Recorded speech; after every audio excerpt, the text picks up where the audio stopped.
and welcome back to my channel All in One Guide. I, Assistant Professor Bhupinder Kaur from the Department of Commerce and Management, SD College, Ambala, Kent. And today we are going to learn about the internet, about the network and also about the history of internet. So students, अगर अब तक आपने मेरा channel like और subscribe नहीं किया है तो please like my video and also subscribe my channel for getting the latest updates regarding the commerce and management topics. So here we are.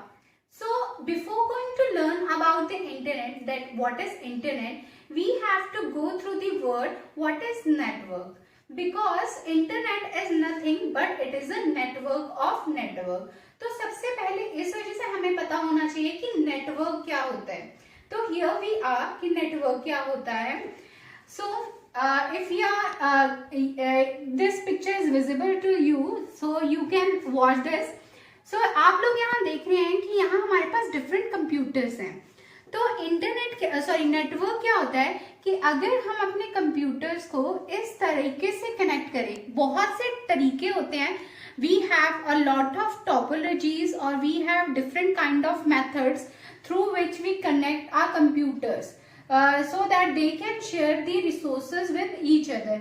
जैसे आप लोग देख रहे हो कि कंप्यूटर्स के कुछ रिसोर्सेज हैं. फॉर एग्जांपल यहाँ हम वो रिसोर्स देते हैं कि सपोज करो हमारे पास प्रिंटर है. प्रिंटर हमारे पास सिर्फ एक ही है, सर्वर हमारे पास एक ही है. ग्लोबली हम कैसे कनेक्ट हों, तो ये जो रिसोर्स है हम सारे कंप्यूटर्स किस तरीके से यूज करें, इसको हमने इस वे में एक दूसरे से अटैच किया है ताकि हम सारे ये जो जितने भी कंप्यूटर्स हैं वो सारे के सारे इस रिसोर्स को यूज कर सकते हैं, प्लस ग्लोबली कनेक्ट कर सकते हैं, ग्लोबली कम्युनिकेट कर सकते हैं. तो किसी तरीके से जिस तरीके से हम इन कंप्यूटर्स को आपस में कनेक्ट करते हैं, जिसके थ्रू ये रिसोर्स शेयर कर सके, जिसके थ्रू ये कम्युनिकेट कर सके, इसी सिस्टम को क्या कहते हैं, network. So this is not only restricted to this kind of network. हमारे पास different kind के भी networks होते हैं, वो अगली स्लाइड में करेंगे. तो पहले जैसे कि आपने पिक्चर से समझा नेटवर्क ये होता है, अब हम प्रॉपर थ्योरी के हिसाब से पढ़ेंगे.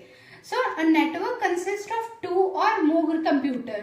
So here we are, जैसे आप देख रहे हो कि इस पिक्चर में two or more computers हैं. So it consists of two or more computers that are linked. क्या किया, उनको आपस में लिंक किया हुआ है. In order to share the resources, उनको आपस में क्या किया हुआ है, एक दूसरे से जोड़ा गया है, कनेक्ट किया गया है, so that they can share the resources. Such kind of resources are like printers, CDs, and also they can also perform the function of exchanging the files and allow electronic communication. So that they can कि हम लोगों को जरूरी नहीं है, suppose करो हमारे पास ये अलग अलग कंप्यूटर्स हैं, ठीक है. अगर मुझे कोई इंफॉर्मेशन इस पर्टिकुलर कंप्यूटर में से चाहिए और ये आपस में अगर कनेक्ट ना होते तो मुझे क्या करना पड़ता, या मेरे को अपने पास फ्लॉपी डिस्क या पेन ड्राइव या CD, कोई भी मेरे पास एक सेकेंडरी ऑक्सिलरी डिवाइस होती जो मैं इस पर्टिकुलर कंप्यूटर से अटैच करती और इस कंप्यूटर से वो डेटा ट्रांसफर करती अपनी पेन ड्राइव में. अब वो सिस्टम क्या होता है कि चलो ठीक है आपस में कंप्यूटर से, मगर वो नेटवर्क नहीं होता. क्यों नहीं होता, क्योंकि मैं सपोज करो कोई भी इंफॉर्मेशन बिना इस तरीके से नहीं निकाल रही. मुझे इस कंप्यूटर में इंफॉर्मेशन चाहिए थी, इस कंप्यूटर से चाहिए थे, तो मैंने पेन ड्राइव ली, इस कंप्यूटर से अटैच की और यहाँ आके दोबारा से उसको लगा दिया और इंफॉर्मेशन ट्रांसफर कर दी. That is not network. इसी वजह से हम क्या करेंगे, कंप्यूटर्स को इस तरीके से एक केबल के थ्रू अटैच करते हैं, so that we can also exchange the information जो डिफरेंट कंप्यूटर्स में हो and also exchange the different kind of resources.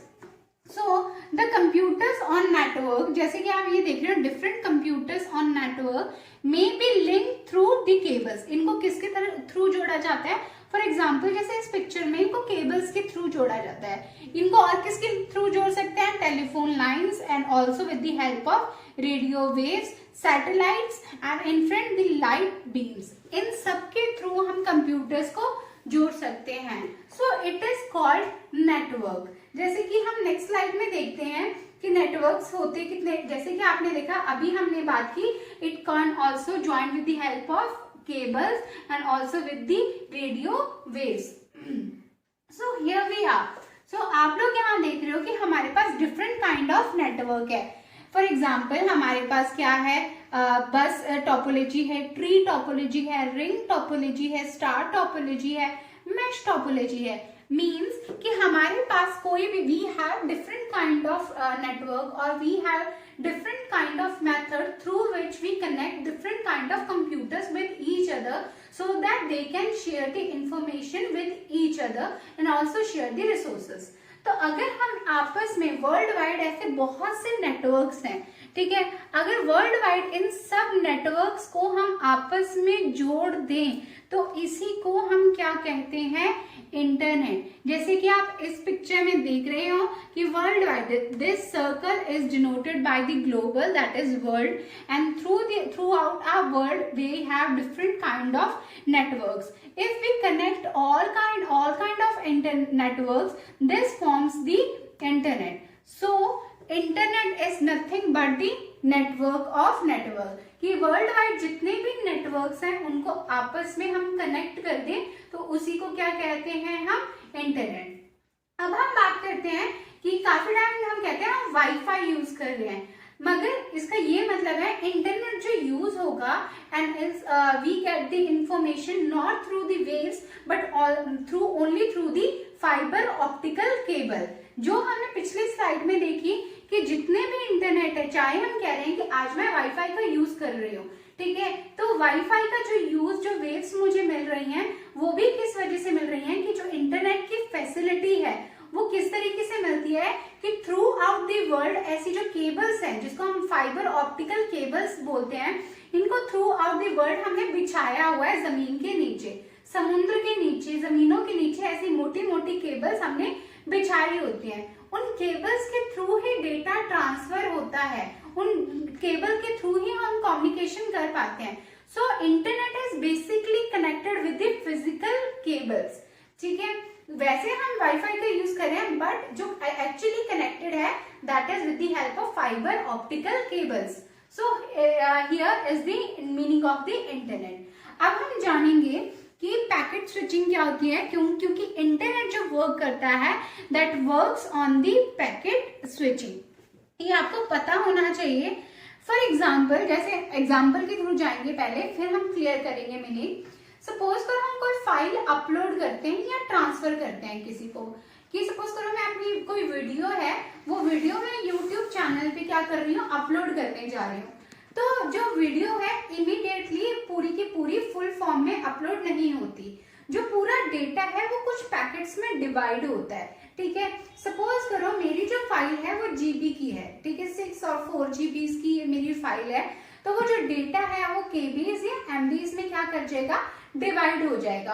और वो डिवाइड होके क्या होगा, अपने आप अपना कोई भी सीक्वेंस फॉलो कर सकता है. वो सीक्वेंस फॉलो करके क्या होगा, अपलोड होता जाएगा. यानी कि स्टेप बाय स्टेप एक चीज क्या होती है, ट्रांसफर होती है. पूरी चीज एक साथ कभी भी ऐसे नहीं होती. इसी पूरे प्रोसेस को क्या कहते हैं, पैकेट स्विचिंग. फॉर एग्जाम्पल, जैसे आप लोग देखते हो कि अगर आप काफी टाइम कोई पिक्चर इंटरनेट से डाउनलोड करते हो, ओनली एन इमेज, तो आप देखते हो वो इमेज का पहले ऊपर वाला हिस्सा आता है या नीचे वाला हिस्सा आता है या सेंटर वाला हिस्सा आता है, फिर वो पूरी इमेज पूरी तरीके से फॉर्म होती है. तो वो जो आपको कुछ हिस्सों में दिखते हैं वो अपलोड करते हुए या इस तरीके से करते हुए, तो वही होती है पैकेट स्विचिंग. जो इंटरनेट वर्क करता है वो भी पैकेट स्विचिंग की वजह से ही करता है और पैकेट स्विचिंग पे ही वर्क करता है. तो ये था packet switching.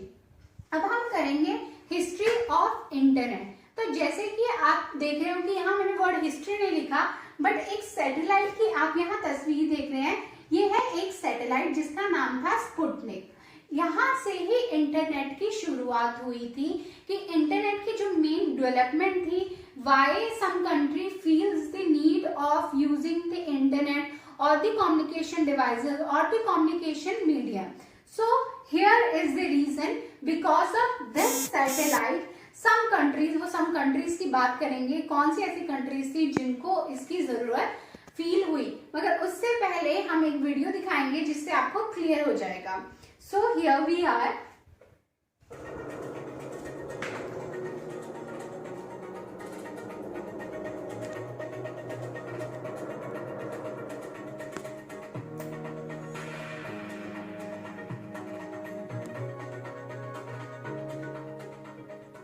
man-made celestial body for the first time in history overcame terrestrial gravity and flew into space.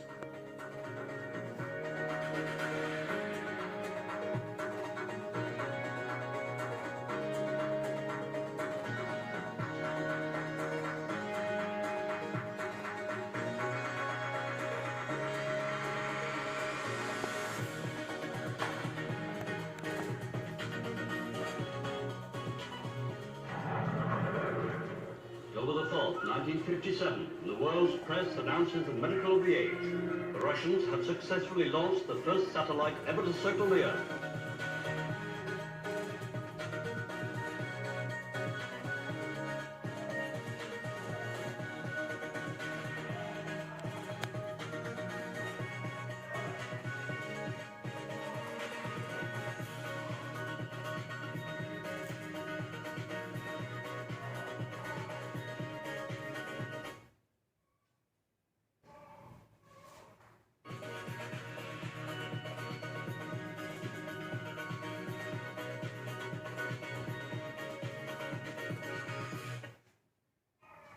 Subscribe by clicking on that button. Thanks for watching.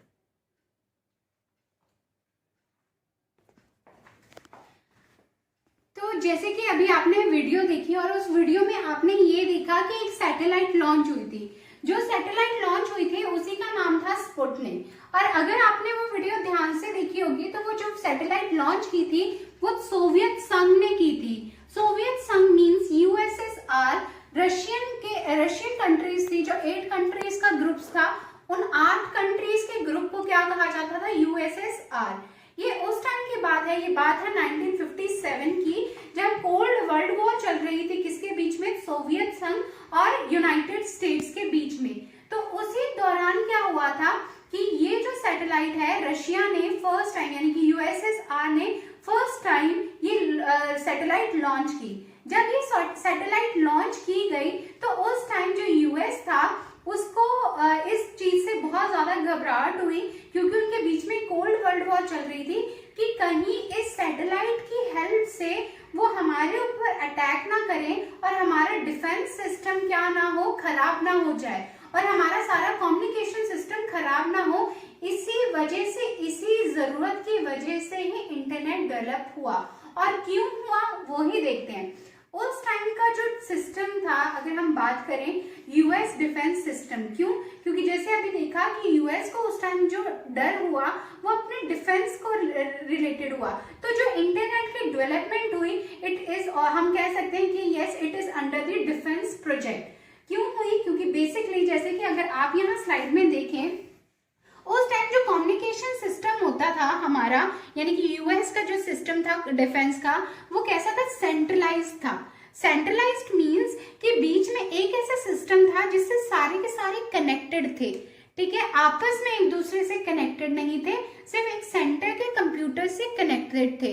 तो अगर सपोज करो, अगर इस सिस्टम को हम डिस्ट्रॉय कर दें तो आपस में सारे के सारे सिस्टम क्या हो गए? डिस्ट्रॉय हो गए, क्योंकि सारे सिस्टम किसके ऊपर डिपेंड है? इसी सिस्टम के ऊपर डिपेंड है।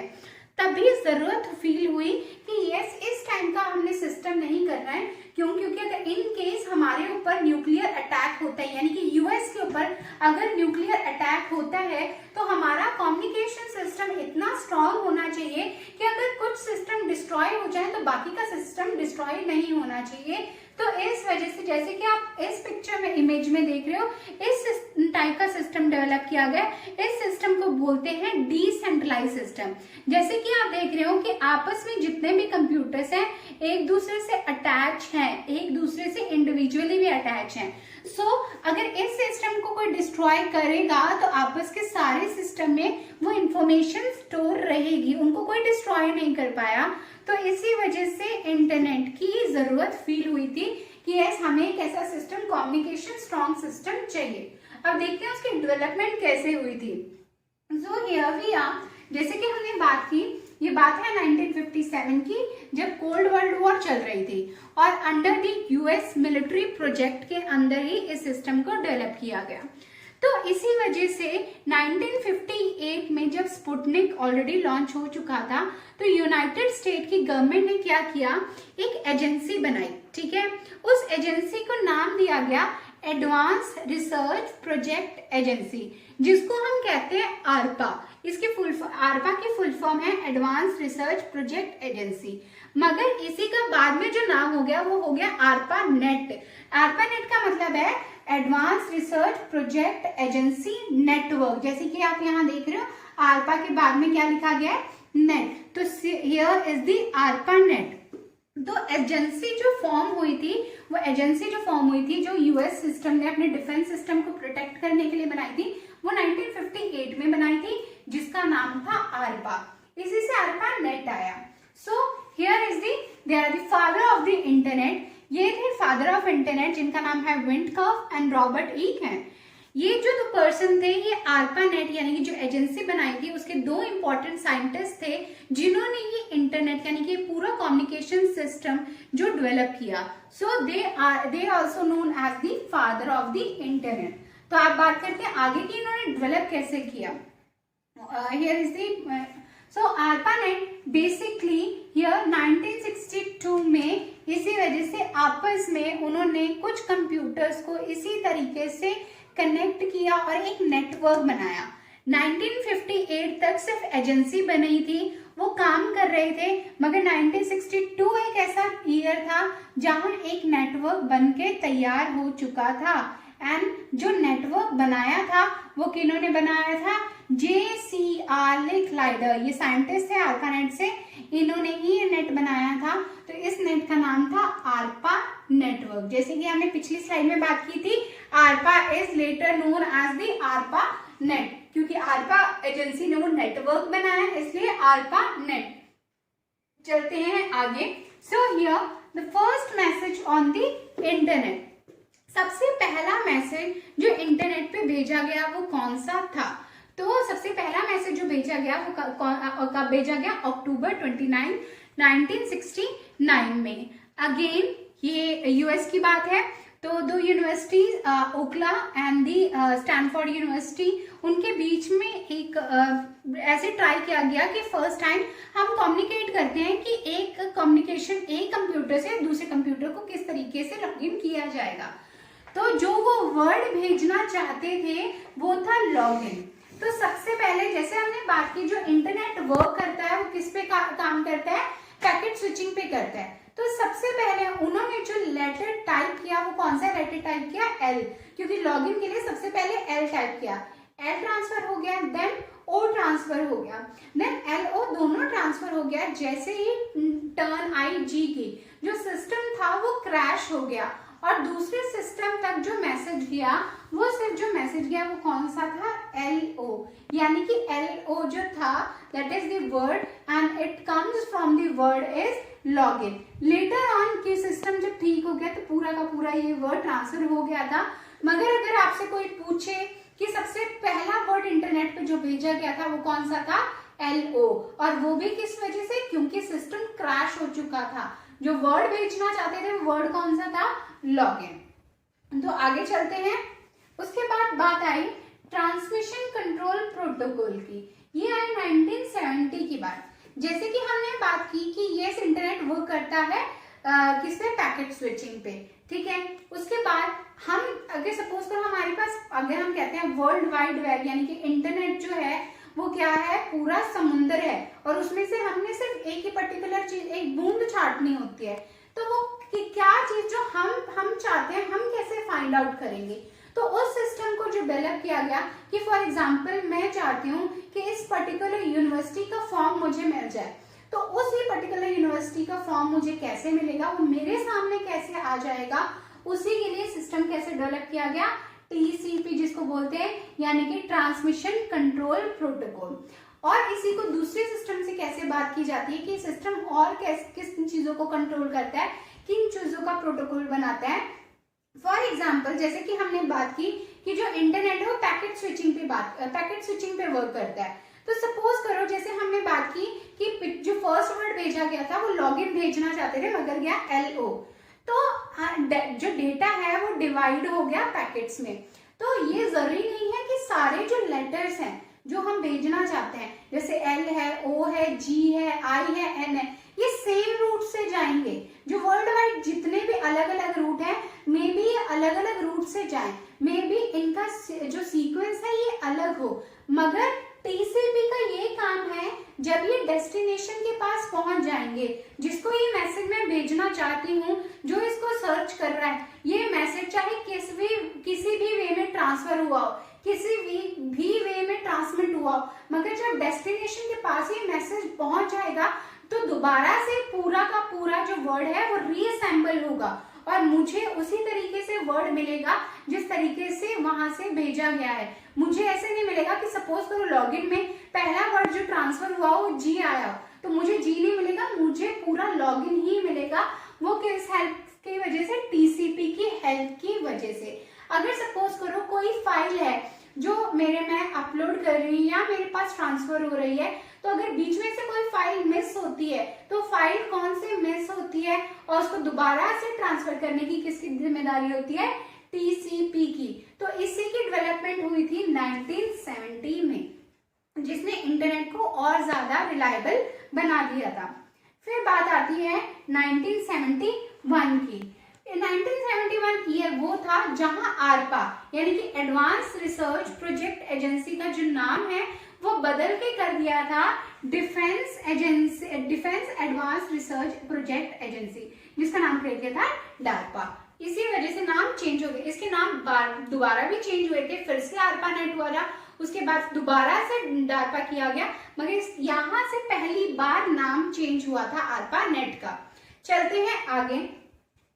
फिर बात आती है 1972 की। अभी तक किसी पर्टिकुलर रिसर्च वर्क की वजह से ये कम्युनिकेशन हो रही थी, मगर 1972 में रे टॉमलिंसन ने फर्स्ट टाइम ईमेल क्रिएट की। कि उस टाइम जो कम्युनिकेशन का मेथड था, यानी हम जानते हैं कि वो किसके थ्रू था? मेल्स।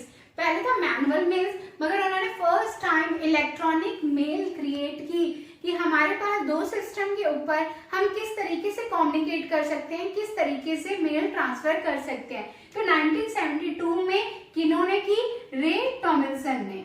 उसके बाद जो ईयर था वो था 1981 का। 1981 में आरपा नेट को और एक्सपेंड किया गया और उसका नाम दे दिया गया या उसको चेंज कर दिया गया नेशनल साइंस फाउंडेशन नेटवर्क। क्यों? क्योंकि बेसिकली यहाँ जो पर्टिकुलर था ये सिर्फ कंप्यूटर साइंस नेटवर्क के लिए था, फंडिंग वहां से मिली थी। तो रिसर्च पर्पस की वजह से, कंप्यूटर साइंस की रिसर्च पर्पस की वजह से ये सिस्टम डेवलप किया गया।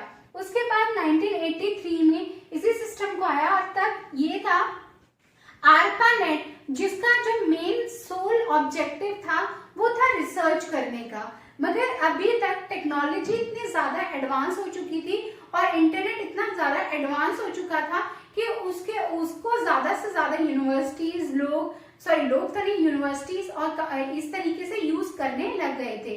तो उसका जो पर्पस था वो चेंज होता जा रहा था। इसी वजह से 1984 में आरपा नेट को 2 पार्ट्स में डिवाइड कर दिया गया। वो जो 2 पार्ट्स थे वो कौन से थे? एक तो मिलनेट ही नाम रखा गया और दूसरा था आरपा नेट रखा गया। क्यों? क्योंकि आपने देखा, जैसे अभी हमने पढ़ा कि जो आरपा यानी कि इंटरनेट जो डेवलप हुआ था वो डिफेंस प्रोजेक्ट के अंडर हुआ था। तो एक सिस्टम जिसका काम सिर्फ क्या होगा? मिलिट्री से रिलेटेड होगा, मिलिट्री पर्पस को सॉल्व करेगा, ऐसा नेटवर्क बनाया गया। और दूसरा जिसका नाम आरपा नेट रखा गया, इसका सोल ऑब्जेक्टिव था सिर्फ रिसर्च करना, वर्ल्ड वाइड रिसर्च इंस्टीट्यूट को क्या करना? कनेक्ट करना, कम्युनिकेट करना और न्यू से न्यू रिसर्च करना। तो 1983 में ही इसको 2 पार्ट्स में डिवाइड किया गया। आगे चलते हैं 1989 में। जैसे कि आज हम कॉमनली बात करते हैं WWW, that is the world wide web. World wide web इसका मतलब क्या है? जितने भी वेब पेजेस हैं, उन सारे वेब पेजेस की जो कलेक्शन होती है उसको हम क्या कहते हैं? World wide web. तो इसी तरीके से पूरे पेजेस की जो कलेक्शन थी उनको फर्स्ट टाइम किन्होंने डेवलप किया था? That the person was the Tim Berner. In the year 1989 he developed the world wide web. ताकि हमारे पास हमारे जो वर्ल्ड वाइड जो वेब पेजेस हैं वो हम इजिली एक्सेस कर सकें, कोई भी कर सके, सेम टाइम पे एक ही साइट को डिफरेंट लोग एक्सेस कर सकें। तो ये चीज 1989 में आई थी। फिर बात करते हैं 1994 की। अभी तक जो नेट जो यूज कर रहे थे वो पर्टिकुलर कुछ एजेंसीज, यूनिवर्सिटी ही यूज कर रहे थे, आम लोगों के लिए या इसको कमर्शलाइज नहीं किया गया था। 1994 में जो इंटरनेट था उसको क्या किया गया, कमर्शलाइज किया गया। यहाँ कमर्शलाइज का मतलब है कि आम जनता के लिए, आम पब्लिक के लिए भी ये फैसिलिटी प्रोवाइड की गई कि वो भी इंटरनेट को यूज कर सकते हैं। तो 1994 में इंटरनेट सर्विस प्रोवाइडर, ये इंटरनेट सर्विस प्रोवाइडर का कॉन्सेप्ट आया। फॉर एग्जाम्पल जैसे कि हमने कहा 1994 में आम पब्लिक भी इसको यूज कर सकती है। तो आम पब्लिक जो यूज कर सकती है वो डायरेक्टली यूज नहीं कर सकती है। इस चीज के जो इस फैसिलिटी को प्रोवाइड करने के लिए जो लाइसेंस थे वो कुछ ही ऑर्गेनाइजेशंस को दिए गए थे, कुछ ही पर्सन को दिए गए थे।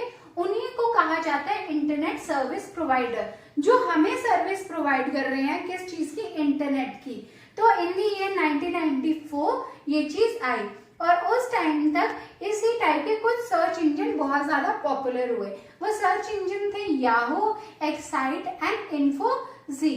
अब ये जो आप देख रहे हो ये जो सर्च इंजन है, आप याहू के साथ तो फिर भी कुछ फैमिलियर होंगे मगर बाकियों के साथ नहीं, बिकॉज कि इन्होंने टाइम टू टाइम अपने में चेंजेस नहीं किए, अपना वर्जन सिंप्लीफाइड नहीं किया। इस वजह से आज के टाइम पे मोस्ट ऑफ द पीपल अगर वो प्रेफर करते हैं तो गूगल को सर्च इंजन ज्यादा प्रेफर करते हैं ड्यू टू इट्स सिंप्लिसिटी। सो आज जो हमने किया वो किया, नेटवर्क क्या होता है, इंटरनेट क्या होता है, ये किस टेक्नोलॉजी के ऊपर वर्क करता है और इसके डेवलपमेंट कैसे हुई थी। Hope so you like my video and also grab the knowledge regarding the internet. So again I request to you, please like my video and also subscribe my channel. Thank you.